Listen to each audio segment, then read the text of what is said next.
Dityatiyam pranatapalabhavabdipotam Bande Mahapurushate Charanarvindam.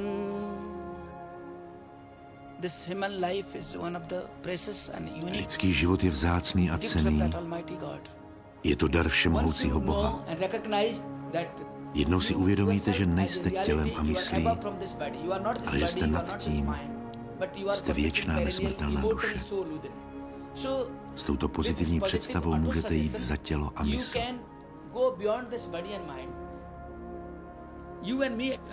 Každému z nás zemře tělo.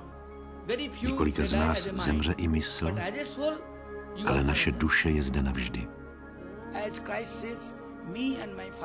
Kristus říká, já a můj Otec jedno jsme.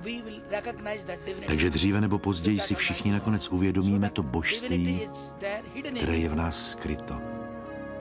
Když mi bylo 15-16 let, myšlenky na Boha se staly tak intenzivní, že jsem byl ochoten udělat kvůli Bohu cokoliv.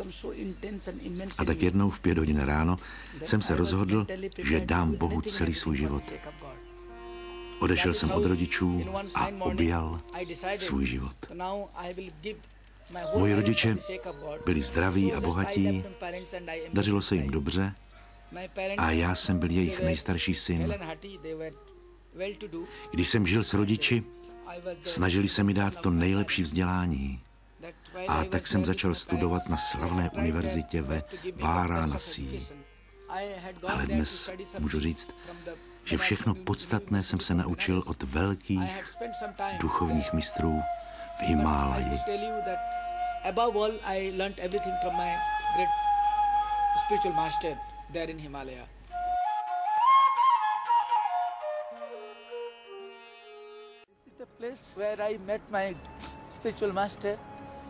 Toto je místo, kde jsem potkal svého duchovního mistra. Byla velká zima. Byl jsem teple oblečen a když jsem ho uviděl, nevěřil jsem svým očím, protože on byl nahý, zcela bez oděvu. To mě zarazilo a nevěděl jsem, jestli vidím ďábla nebo Boha. Byl to pro mě velký zdroj inspirace a rozhodl jsem se, že on je pro mě tím nejlepším duchovním učitelem. On mě potom naučil i určité techniky, jak žít v mrazu. Později, po tomto setkání, jsem se pak dotkl jeho nohou, on mi požehnal a inspiroval mě natolik, že jsem se rozhodl strávit celý svůj život u jeho nohou.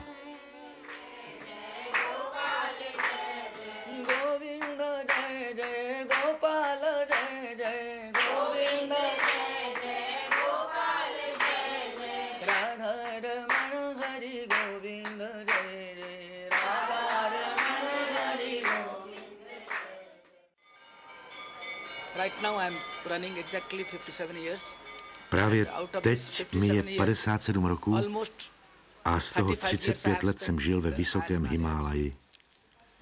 Většina duchovně hledajících dává přednost žít na břehu Gangy a obzvláště vysoko v Himálaji, protože atmosféra a prostředí jsou zde plné duchovní energie, duchovních vibrací.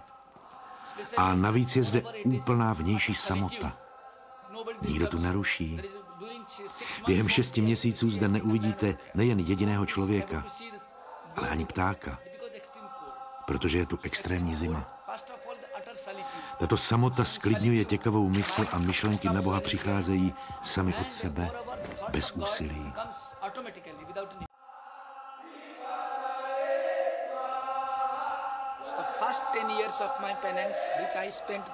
Prvních 10 let mé duchovní práce, které jsem strávil zde v Gomuku, jsem celou dobu chodil zcela bez šatů a natíral jsem své tělo jen popelem. Můj duchovní mistr mě naučil určité jogové techniky, s jejíž pomocí jsem překonal působení zimy. Někdy v zimě klesla teplota i pod minus 30 stupňů Celsia, ale i v této extrémní zimě jsem díky těmto jogovým technikám mohl žít bez oděvu.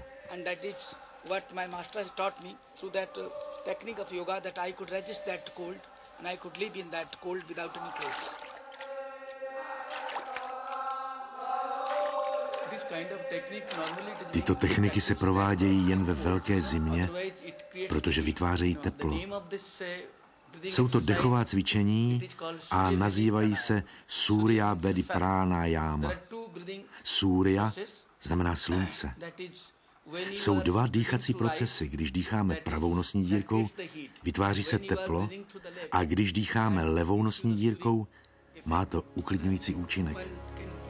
Každý, kdo má opravdový zájem a výdrž, se tuto techniku může naučit od duchovního mistra během 40 dnů.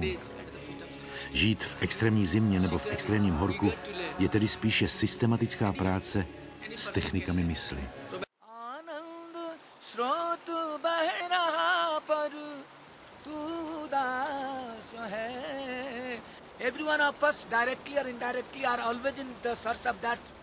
Každý z nás přímo či nepřímo stále hledá věčné nekonečné štěstí, protože toto štěstí je naší základní přirozeností.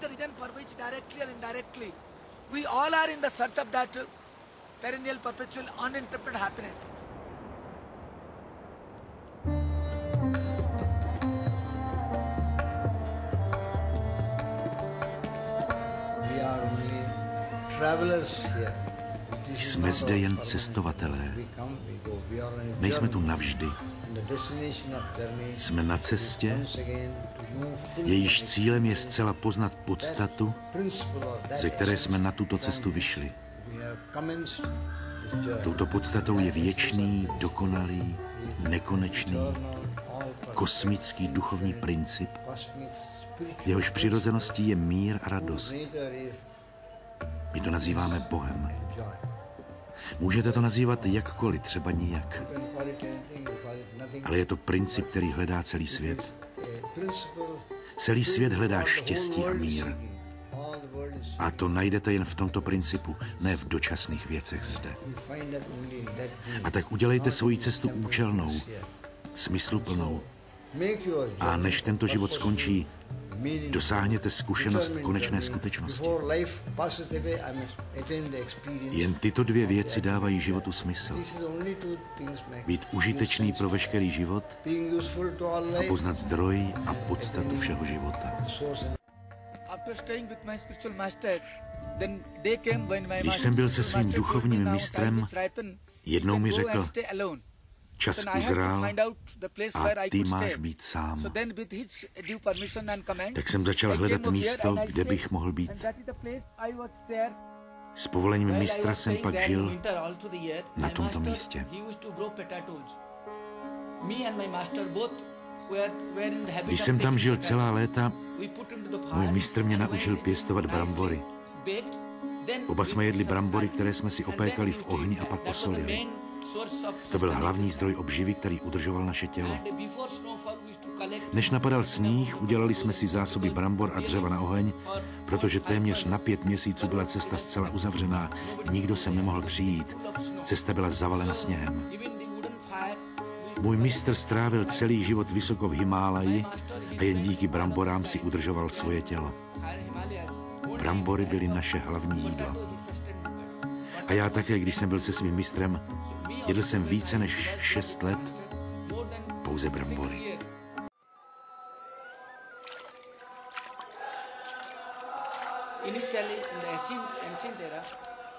Indičtí svědci ve starých dobách začali nosit tyto dřevěné sandály, které nazýváme kharam. Já jsem tyto vysoké dřevěné sandály začal nosit proto, že jsem žil v oblastech, kde byl sníh.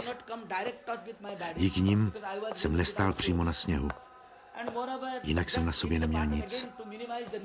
A jde i o to, že člověk minimalizuje svoje potřeby. Když od někoho tyto sandály dostanu, vydrží mi 10 let. Dřevo je elektrický nevodič a tak můžu chodit pod otevřeným nebem, z něhož jdou hromy a blesky a nic se mi nestane.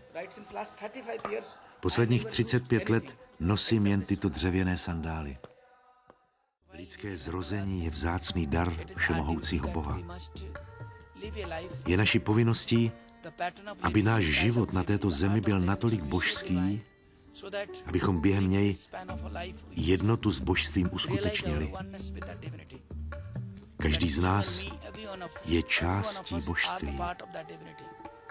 Během života tedy musíme věnovat určitý čas přemýšlení o Bohu, meditování o něm, a to nám pomůže odstranit starosti, úzkost a napětí z našich srdcí.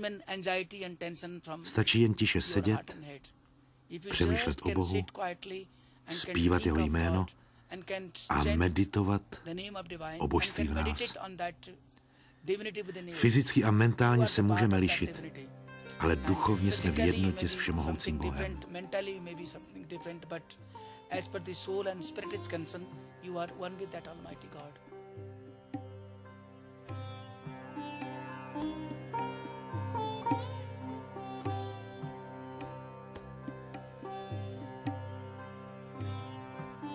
It is through the grace of my spiritual master and God. Díky milosti Boží a svého duchovního mistra jsem dosáhl takové úrovně štěstí, že necítím vinu za nic. Jsem tak šťastný a spokojený s milostí Boží, že pocit nedokonalosti a neklidu ustal jednou provždy. Můžu být kdekoliv a nic mě neruší, neobtěžuje. Nic mi nevadí, protože jsem neustále ve spojení s božstvím.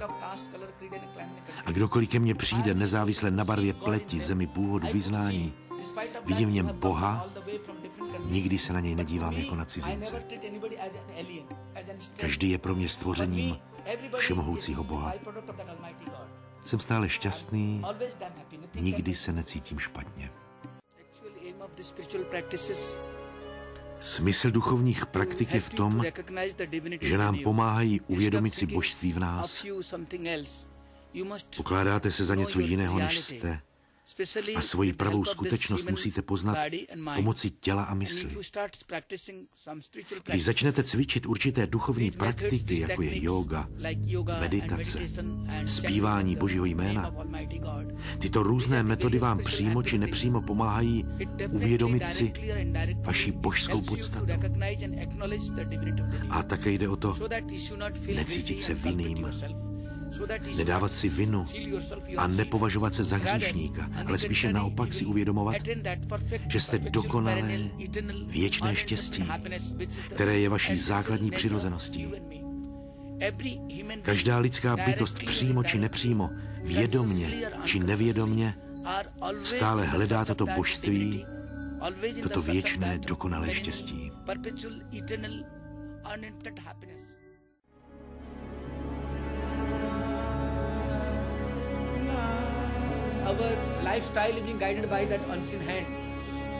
Náš život je veden prastarou rukou, kterou nazýváme osud. Ale zároveň jsme si sebou přinesli víru a když k ní přiložíme určité úsilí, tak se vše znásobí a my můžeme překonat veškerá omezení a pravidla a být volní. Můžeme se osvobodit z pout připoutanosti. Je to jen v našich rukou. Tuto svobodnou volbu jsme dostali od všemohoucího Boha. Právě teď si můžeme lehnout a odpočívat. Ale máme volbu. A místo toho můžeme přemýšlet o božské podstatě všeho. Je to jen vaše vůle. Jsou lidé, kteří se lopotí celý den. To je jeden extrém. Jsou lidé, kteří jen nečinně sedí. To je druhý extrém. A jsou lidé, kteří sedí ve jménu všemohoucího Boha. Sem patřím i já. Jen sedím ve jménu Božím a Bůh mi dá vše, co potřebuji. Každý z nás potřebuje peníze, ale pro mě to není žádný problém. Přestože nemám vůbec žádný stálý příjem, peníze přicházejí. A mám radost, když se můžu s někým o vše podělit. Když věci přicházejí, rozdám je.